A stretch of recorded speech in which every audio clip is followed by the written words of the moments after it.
நானுய நகரிலுள்ள பிரபல பாடசாலையில் ஆசிரியர் ஒருவர் மாணவி ஒருவரை தகாத வார்த்தையில் பேசி மிருகத்தனமான தாக்குதல் நடத்தியுள்ளார். இத்தாக்குதலில் படுகாயமடைந்த தரம் மெட்டில் கல்வி கற்கும் மாணவி மேலதிக சிகிச்சைக்காக நுவரெலியா மாவட்ட பொது வைத்தியசாலையில் அனுமதிக்கப்பட்டுள்ளார். ஸ்கூல்ல நேற்று 7ஆம் படத்துக்கு வந்து பிள்ளைகிட்ட தகாம பேசிக்கிட்டு இருந்திருக்கிறாரு. பிள்ளை சொல்லியிருக்கு, முதல் தடவையே சொல்லியிருக்கு, சார் எனக்கு இப்படி பேசினா பிடிக்காது, பேசாதீங்க அப்படின்னு. பேசினா என்ன செய்வேன்னு கேட்டு திருப்பி அதே வார்த்தையை சொல்லி ஏசியிருக்காரு.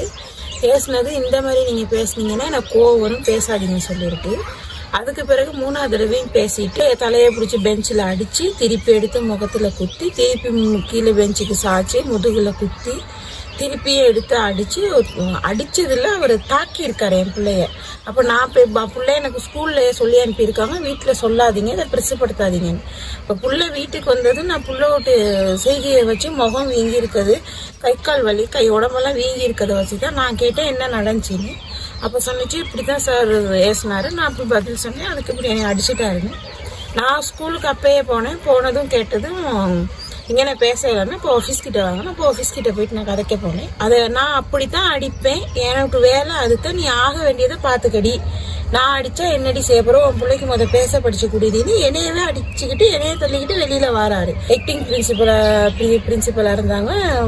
அந்த டீச்சரை கேட்டதுக்கு அவங்க ஒண்ணுமே தெரியலன்ட்டாங்க. இப்போ பிறகு நான் அங்கே சத்தம் போட்டு நானும் ரொம்ப சத்தமா பேசிட்டு, கோவம் எனக்கு இனி இல்லைன்ற கோவம் பிள்ளைய இப்படி அடிச்சு, அப்போ நான் என்னோட பிள்ளைய ஏன் இப்படி அடிச்சேன்னு கேட்டேன். எனக்கு அங்கே ஒரு நியாயம் கிடைக்கல. இப்போ நான் வீட்டுக்கு வந்துட்டு திருப்பி கிளாஸ் டீச்சருக்கு ஃபோன் பண்ணி டீட்டெயிலாக எல்லாம் விசாரிச்சு முடிச்சுட்டு நானும் போலீஸில் போயிட்டு கம்ப்ளைண்ட் பண்ணியிருக்கேன்.